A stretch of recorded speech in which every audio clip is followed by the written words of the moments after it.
Start with AJ. Just what did you think about his performance in that overtime period? I thought he came in. I mean, throughout the whole game, I thought he came in and gave us a lift.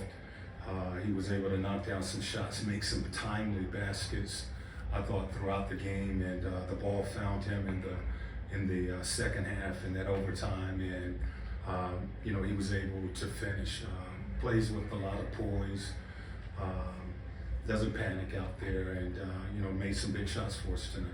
And I think it was 4 minutes left in the fourth quarter. It was a 3-possession game, and you guys were really steadfast on the defensive side, both the last few minutes and then in overtime. Just what did you see from the defensive performance of your team and allowing that to roll into the offense? Well, we turned up our defense. We knew that Toronto was going to come in here and scrap and give us all they had. They played their game, had us off balance for a while there, but we was able to find a rhythm, find a combination of five that was able to get stops and make some baskets. And as we tell our guys, it's a 48, it became a 53-minute game tonight, and it took all 53 minutes to win this game. And just when you see the poise of your team being able to finish this one out, just how much growth does that show you that they're able to really get it done, especially when times get tough to us? Well, we talk about it all the time, 3 C's, being calm, being clear about what you need to do, going down the stretch, and being connected. And I thought we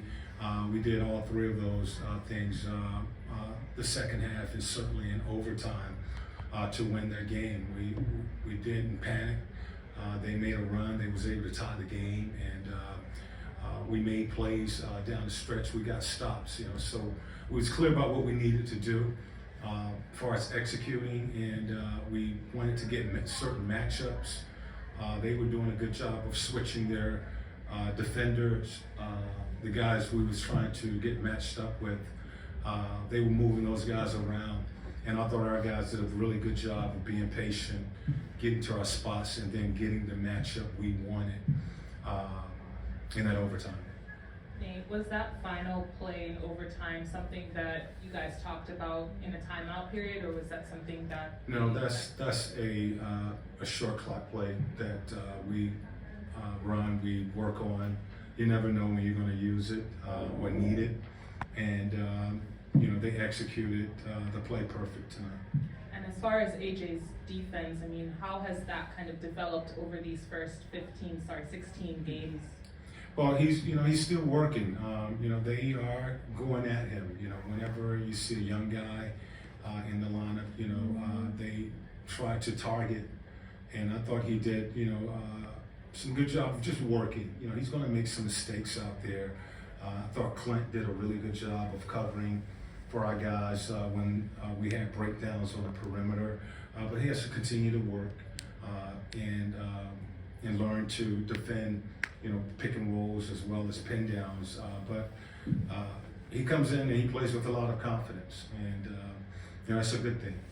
And we'll figure out where to place him and how to use it. Coach, DeAndre Hunter had some really big plays in the fourth quarter. Can you talk about how that shifted the momentum for you all? Yeah, he was big. He was 0 for 7 in the first half, and couldn't make a shot. And I think he was maybe 5 for 7 in the second half, and stayed with it. Got to the free throw line 10 or 11 times. So that is another sign of showing growth. Sometimes when guys, especially young guys, they don't have a good first half, they feel like it's not their night. He stayed with it, we stayed with him, and he came through big for us the second half. Coach, Clint had 18 points, 14 rebounds, but defensively he was big with 3 blocks. Can you speak about his game? He was big. He got the defensive player of the game for us. Again, we need him rebounding, but we also need him cleaning up any mistakes that are made on the perimeter. And as you mentioned, the 3 block shots, that was huge, because they do a good job of attacking the paint and kicking out to the perimeter. And tonight he was there to cover for us. And what is it about this Toronto team that give y'all trouble? It just seems like, They scrap. You're gonna have to beat them. They play hard every second that they're on the floor. They have a lot of like-sized players that are versatile, that can create mismatches and take advantage of those mismatches. You know, so it's just you know you got to scrap when you play them, and we said that at the beginning of the game.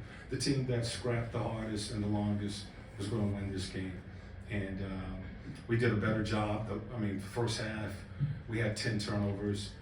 Second half we only had 5, so we did a better job of taking care of the basketball, and that was another key. We had to take care of the basketball because you can't give them their game, which is forcing turnovers and converting those into points.